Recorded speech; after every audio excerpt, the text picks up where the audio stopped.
Hello student, কি খবর তোমাদের? আজকে আমরা আলোচনা করব নবম দশম শ্রেণীর পরিসংখ্যানের প্রশ্নক শ্রেণী নিয়ে। তাহলে চলো কথা না বাড়িয়ে অঙ্কটি শুরু করা যাক।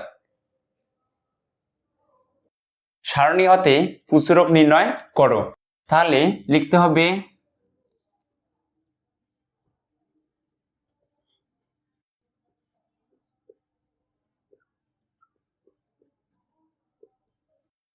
প্রশ্নক হলো এল plus f1 by f1 plus f2 গুণন এইচ।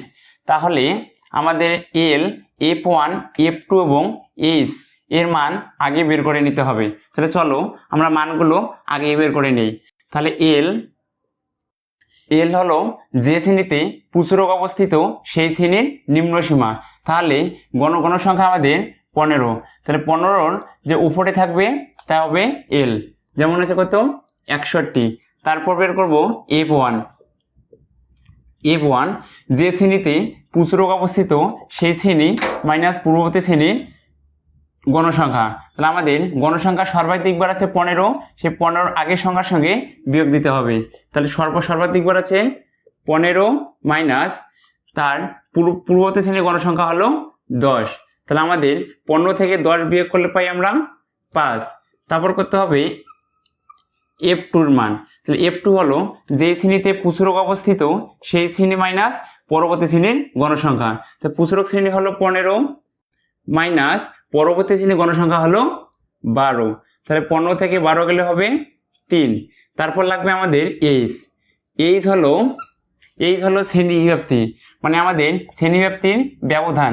তো এখানে ব্যবধান হলো 10। তাহলে চলো আমরা মানগুলো বসাই। এল হলো 61, এল আমরা 61 বসালাম, প্লাস প্লাস উপরে আছে f1 এর মান পেয়েছি আমরা কত 5।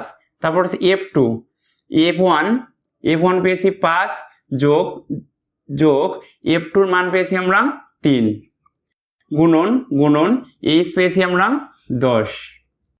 তাহলে 61 যোগ 10-এর সঙ্গে আমরা উপরের 5টি গুণ দেব। 5 10 50 ভাগ 5 যোগ 3 দিলে হবে 8। তাহলে 61 যোগ 50-এর সাথে 8 ভাগ দিলে হবে 6.25।